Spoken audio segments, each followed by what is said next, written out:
नमस्कार, बहुत स्वागत है आपका। शाम के 6 बज रहे हैं, वक्त हो गया है पंचनामा का। मैं हूं आपके साथ शीरी। आरएसएस की ड्रेस से कांग्रेस ने कैसे सुलगाई सियासत, पूरी खबर दिखाएंगे आगे। नमस्कार, आपके साथ मैं हूं निपुण सहगल। मदरसों के सर्वे की शुरुआत, मदरसों का विकास या विनाश, करेंगे पंचनामा।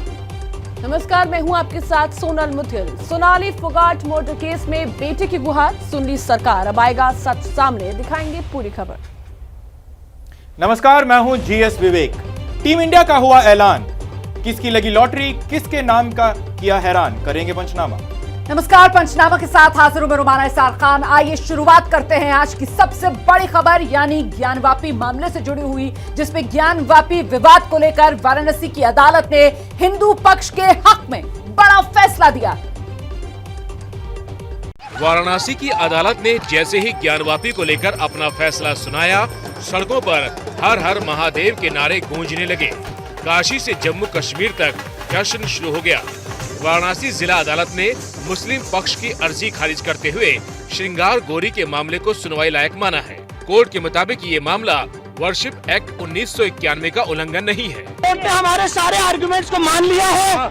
मुस्लिम पक्ष की एप्लीकेशन रिजेक्ट कर दी है कि सूट मेंटेनेबल है। अब इस मामले की अगली सुनवाई 22/9 को होगी।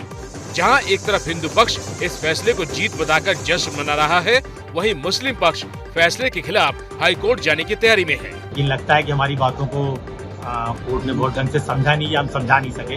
उस फैसले के खिलाफ हाई कोर्ट में रिवीजन डाली गई। ज्ञानवापी मस्जिद के अंदर शिवलिंग मिलने और तहखाने में हिंदू धर्म से जुड़े प्रतीकों का दावा करके हिंदू पक्ष ने श्रृंगार गौरी की पूजा की मांग की थी। मामले की अगली सुनवाई 22 सितंबर को होगी। तो मामला सुनवाई के लायक है, कोर्ट का फैसला आ चुका है। और सीधे चलिए आपको ग्राउंड जीरो यानी वाराणसी लिए चलते हैं। मेरे सहयोगी अखिलेश वहां से हमारे साथ जुड़ रहे हैं। अखिलेश, अब कोर्ट का फैसला सामने है कि मामला सुना जाएगा, आगे क्या होना है? देखिए, इस वक्त मैं यहाँ पर मौजूद हूँ जहाँ पर ये देख रही हैं आप मेरे पीछे शीरीन, ये जो काशी विश्वनाथ मंदिर है उसका गेट नंबर 4 बिल्कुल सामने नजर आ रहा है। और बिल्कुल इसके बगल में वो ज्ञानवापी परिसर है, वो मस्जिद का इलाका जिसे लेकर ये पूरा विवाद है। अब सुबह जब मैं यहाँ आया तो बहुत ज़्यादा तनाव था माहौल में, लेकिन अब तनाव नहीं है, स्थिति बिल्कुल सामान्य हो चुकी है। आप देख रहे हैं सामान्य तौर पर आवाजाही लोगों की यहाँ पर नजर आ रही है। ये गेट भी खोल दिया गया है। अब दरअसल किसी तरह की ऐसी कोई बात नजर नहीं आ रही है जिससे किसी तरह की कोई दिक्कत हो। मेरे साथ एक सज्जन है जिन्हें सुबह भी मैंने यहाँ पर देखा था और अभी भी मौजूद हैं। आज का ये फैसला, अब आगे क्या हो सकता है, क्या होगा? हमारे पास पुख्ता सबूत है। अयोध्या में तो कुछ कम सबूत थे, लेकिन यहाँ भरपूर सबूत है। और बाबा की कृपा से निर्णय हिंदुओं के पक्ष में ही आएगा। इसका साक्ष्य इतना ज़्यादा है कि इसको कोर्ट नकार नहीं पाएगा। और इसी पर एक कविता खड़े खड़े याद है, जो कोर्ट के फैसले का स्वागत है, शिव ही सत्य है, कंकर कंकर मेरा शंकर, मैं शहर शहर अविनाशी हूँ, मैं काशी हूँ, मैं काशी हूँ, मैं काशी हूँ, मैं काशी हूँ। आप कहाँ से हैं? हम यहीं के हैं जी। बस कैसे देख रहे हैं आज के इस फैसले को, कोर्ट का जो फैसला है? एकदम बिल्कुल आशा की दृष्टि से, आशा बिल्कुल एकदम पूर्ण विश्वास के साथ। हाँ। क्या उम्मीद कर रहे हैं आने वाले? उम्मीद ही करें आज अभी जो हुआ आगे भी वही होगा। अच्छा, मतलब आपको लग रहा है फैसला आप लोग के पक्ष में ही आना चाहिए? नहीं, पक्ष की बात, पक्ष विपक्ष की बात नहीं है, तो क्या बात? एक सही बात है। सही बात का जो निर्णय होना हो जो होगा। पक्ष विपक्ष आपको सही लगता है? दरअसल देखिए शीरीन, यहाँ पर ना सुबह से मुझे बहुत बड़ी संख्या में लोग आते जाते हुए दिख रहे थे, हजारों की संख्या में श्रद्धालु आ रहे थे।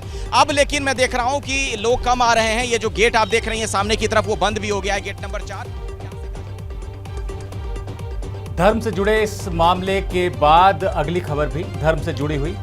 मध्य प्रदेश के नरसिंहपुर में हिंदुओं के सबसे बड़े धर्मगुरु स्वामी स्वरूपानंद सरस्वती को समाधि दी गई। यूपी में गैर सरकारी मदरसों के लिए सर्वे की प्रक्रिया शुरू हो गई है।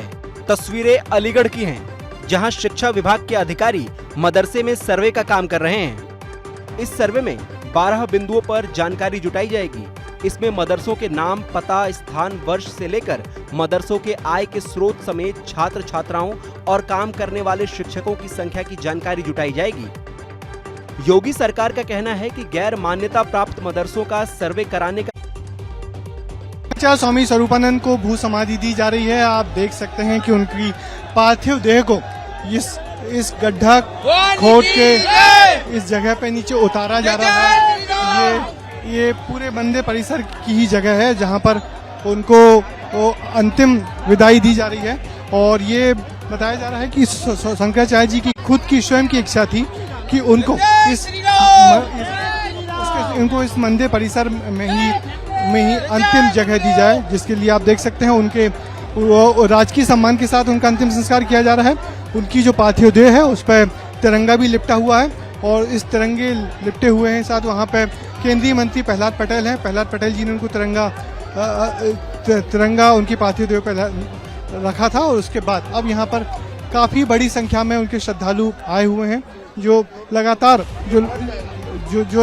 इस अंतिम दर्शनों के इच्छुक हैं, आभारी हैं और चाहते हैं कि कोई क्षण उनसे छूटे ना। हजारों लाखों श्रद्धालु इस पार्क के बाहर खड़े हुए हैं जो दूर दूर से आए हुए हैं, कोई महाराष्ट्र से, कोई उत्तर प्रदेश से, कोई मध्य प्रदेश से। ये सारे लोग यहाँ पे आए हुए हैं और अपने महाराज स्वामी जी को अंतिम दर्शन दे रहे हैं, अंतिम विदाई देने के लिए सब लोग यहाँ पे आए। पंचनामा देख रहे हैं आप। देखिए, कांग्रेस की भारत जोड़ो यात्रा को लेकर एक नया विवाद खड़ा हो गया है। आरएसएस की पेंट में आग लगी तस्वीर के साथ ही कांग्रेस ने एक नए विवाद को सुलगा दिया है। भारत जोड़ो यात्रा को लेकर कांग्रेस ने यह तस्वीर ट्वीट करते हुए लिखा कि बीजेपी और आरएसएस ने देश को जो नुकसान पहुंचाया है हम उसकी भरपाई करेंगे, लक्ष्य हासिल करेंगे। साथ ही नीचे लिखा 145 दिन बाकी। कांग्रेस के ट्वीट को लेकर बीजेपी ने हमला बोला तो कांग्रेस ने भी और ज्यादा आक्रामक होने की बात कही।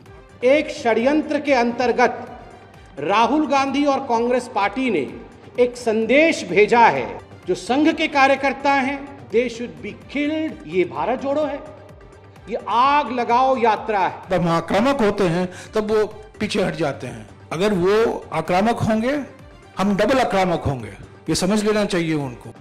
बेरोजगारी महंगाई को लेकर कांग्रेस की भारत जोड़ो यात्रा में पहले राहुल की महंगी टी शर्ट पर विवाद हुआ और अब कांग्रेस ने आरएसएस पर विवादित ट्वीट करके नए विवाद को हवा दे दी है। अगली खबर क्रिकेट से। ऑस्ट्रेलिया में अगले महीने होने वाले टी20 वर्ल्ड कप के लिए टीम इंडिया का ऐलान कर दिया गया है। चोट के बाद तेज गेंदबाज जसप्रीत बुमराह और हर्षल पटेल की वापसी हुई है। अश्विन भी टीम में जगह बनाए रखने में कामयाब रहे हैं। अश्विन के अलावा युजवेंद्र चहल, अक्षर पटेल जैसे स्पिनर टीम में हैं। शमी, श्रेयस अय्यर, रवि बिश्नोई और दीपक चाहर को रिजर्व स्टैंड बाइज में रखा गया है। एशिया कप के मुकाबले अगर देखें तो टीम में बस 2 ही बदलाव हैं। रोहित शर्मा इस टीम के कप्तान हैं, केएल राहुल वाइस कप्तान, विराट कोहली, सूर्य कुमार यादव, हार्दिक पांड्या, ऋषभ पंत के ऊपर कयास लगाए जा रहे थे लेकिन वो टीम में शामिल है। दिनेश कार्तिक, अक्षर पटेल, रविंद्र जडेजा चोट की वजह से बाहर हैं, इसलिए Axar Patel, leg spinner Yuzvendra Chahal, off spinner R Ashwin. Jasprit Bumrah की वापसी हुई है। भुवनेश्वर कुमार ये पेस अटैक की कमान संभालेंगे। साथ ही साथ अर्शदीप सिंह है, हर्षल पटेल हैं, दीपक चाहर जो है स्टैंड बाइज में है। अगली खबर का रुख करते हैं। पाकिस्तान में टमाटर के आयात पर सरकार और किसानों के बीच आर पार की स्थिति बन गई। टमाटर के पेटियों को गाड़ी से निकालकर दनादन सड़क पर फेंका जा रहा है। तस्वीरें पाकिस्तान के बलूचिस्तान के कलाच जिले की हैं, जहां प्रदर्शनकारियों ने कुछ इस अंदाज में सरकार के विरोध में प्रदर्शन किया। प्रदर्शन के लिए बलूचिस्तान के किसान और उत्पादक कलाच जिले के मानगोचर शहर में जमा हो गए और क्वेटा कराची राष्ट्रीय हाईवे को जाम कर दिया। इसके बाद टमाटर ले जा रही गाड़ियों को रोककर लूटपाट की। प्रदर्शनकारियों ने टमाटर पेटियों को गाड़ियों से निकालकर सड़क पर फेंक दिया, जिससे ये टमाटर बर्बाद हो गए। दरअसल बलूचिस्तान में प्रदर्शनकारी पाकिस्तान सरकार की आयात नीतियों का विरोध कर रहे थे। प्रदर्शनकारियों का कहना है कि जब उनकी फसलें तैयार हैं, तो फिर ईरान से टमाटरों का आयात क्यों किया जा रहा है। कर्ज में डूबा पाकिस्तान बाढ़ बारिश से बेहाल है। पाकिस्तान में महंगाई आसमान छू रही है। अभी पाकिस्तान में टमाटर की कीमत करीब 240 रुपए प्रति किलो है। ऐसे में सरकार का कहना है कि टमाटर का आयात कीमतों में गिरावट लाने के लिए किया गया था। और अब बात कर लेते हैं नेशनल इन्वेस्टिगेशन एजेंसी यानी कि एनआईए की, जिसने आज देश भर के कई हिस्सों में गैंगस्टर्स के ठिकानों पर छापेमारी की। पंजाब, हरियाणा, दिल्ली और महाराष्ट्र देश के 4 राज्यों में एनआईए की छापेमारी की ये तस्वीरें हैं। एनआईए ने आज सुबह 5 बजे से टॉप गैंगस्टर्स के कुल 50 ठिकानों पर रेड की। पंजाबी सिंगर सिद्धू मूसेवाला की हत्या की जांच में जुटी दिल्ली पुलिस की स्पेशल सेल ने लॉरेंस बिश्नोई और गोल्डी बराड समेत कई गैंगस्टर पर यूएपीए के तहत एफआईआर दर्ज की थी, जिसके बाद जांच एनआईए के हाथ में आ गई। वारदातें हो रही हैं और उन वारदातों में कहीं ना कहीं जो आतंकी कनेक्शन सामने आ रहे हैं, उन कनेक्शंस को लेते हुए जो एनआईए की रेड थी वो देश भर में 50 जगहों पर चल रही है। दरअसल सिंगर सिद्धू मूसेवाला की मौत के बाद जांच एजेंसियों को तब बड़ा झटका लगा जब इन गैंगस्टर्स के आईएसआई और खालिस्तानी कनेक्शन सामने आए। और अब एनआईए की जांच जिन सवालों के इर्द गिर्द घूम रही है वो है, आखिर कई गैंगस्टर जेल और विदेशों से भारत में वारदातों को कैसे अंजाम दे रहे हैं, विदेशों से गैंगस्टर तक अत्याधुनिक हथियार कैसे पहुंच रहे हैं, कैसे विदेश में बैठकर ये गैंगस्टर भारत में अपने गुर्गों की फौज तैयार कर रहे हैं। और अगली खबर सोनाली फोगाट मर्डर केस से जुड़ी हुई। सोनाली फोगाट मर्डर केस की जांच आखिरकार सीबीआई को सौंपने का फैसला ले लिया गया है। रंग लाई बेटी यशोधरा की कोशिश, क्योंकि जैसे अब सीबीआई को ये केस हैंडओवर कर दिया गया है तो अब सब कुछ मामला ना सामने खुल के आएगा। सीबीआई लाएगी सोनाली मर्डर केस का सच सामने। गोवा सरकार ने सोनाली फोगाट मर्डर केस की जांच सीबीआई को सौंपने का फैसला ले लिया है। और उनकी बेटी की कंटिन्यूसली डिमांड ध्यान में रखते हुए मैंने प्रेस मीडिया में भी बाकी भी मुझे रिक्वेस्ट की है कि वो सीबीआई के पास दे देना चाहिए, तो फिर आज हम वो केस सीबीआई के पास दे रहे हैं। मौत के पहले दिन से सीबीआई जांच की मांग उठ रही थी। यशोधरा ने सीबीआई जांच के लिए पीएम मोदी को चिट्ठी तक लिखी। 22-23 अगस्त की रात गोवा में जबरन ड्रग्स देकर सोनाली की हत्या की गई थी।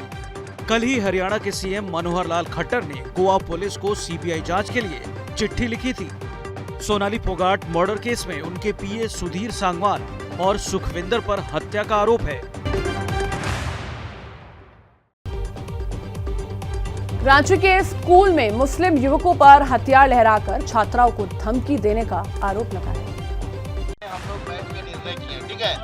कानून व्यवस्था को लेकर झारखंड की सोरेन सरकार एक बार फिर सवालों के घेरे में है। मामला राजधानी रांची से करीब 50 किलोमीटर दूर और मांझी का है। आरोप है कि 5 सितंबर को कुछ मुस्लिम युवक जबरन स्कूल में घुस गए और हथियार के दम पर लड़कियों पर दोस्ती के दबाव बनाने लगे। दोस्ती नहीं करने पर उठा लेने तक की धमकी भी दी गई। मामले को लेकर स्कूल में गाँव वालों ने बैठक की, जिसके बाद एफआईआर दर्ज की गई। किस हद तक की घटना है, किसका क्या संलिप्तता है, समस्त बिंदुओं पर हम लोग जांच पड़ताल शुरू कर दिए हैं। छात्राओं को धमकी देने के मामले को लेकर बीजेपी ने सोरेन सरकार को घेरना शुरू कर दिया है। प्रदेश अध्यक्ष की अगुवाई में बीजेपी की टीम ने गांव वालों से मुलाकात भी की। उनके संरक्षण में हुआ है और सरकार मौनी बाबा बनी हुई है। बच्चियां डरी हुई हैं, सहमी हुई हैं। पूरे मामले में पुलिस सख्त कार्रवाई की बात कह रही है, लेकिन एक बार फिर मामले ने सोरेन सरकार की परेशानी बढ़ा दी है।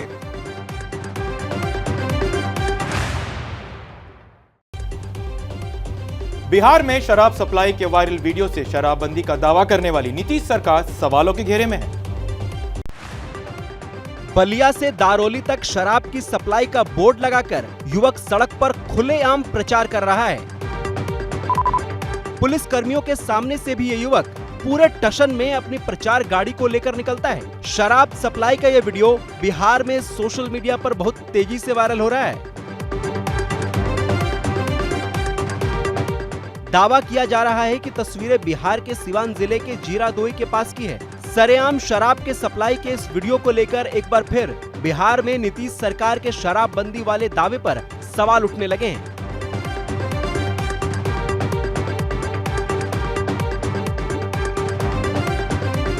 सवालों के पीछे एक अहम वजह यह भी है कि प्रचार जिन दो इलाकों में हो रहा है उसमें एक बिहार की सीमा में पड़ता है। बलिया तो यूपी में है, लेकिन दारोली बिहार के सिवान जिले में पड़ता है। वीडियो वायरल होने पर एसपी ने मामले के जांच के आदेश दिए हैं।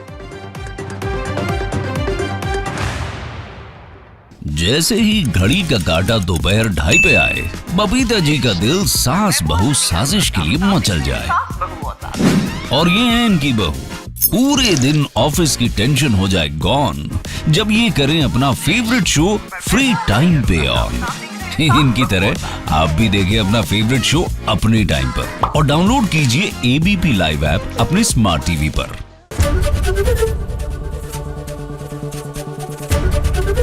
एबीपी न्यूज आपको रखे आगे।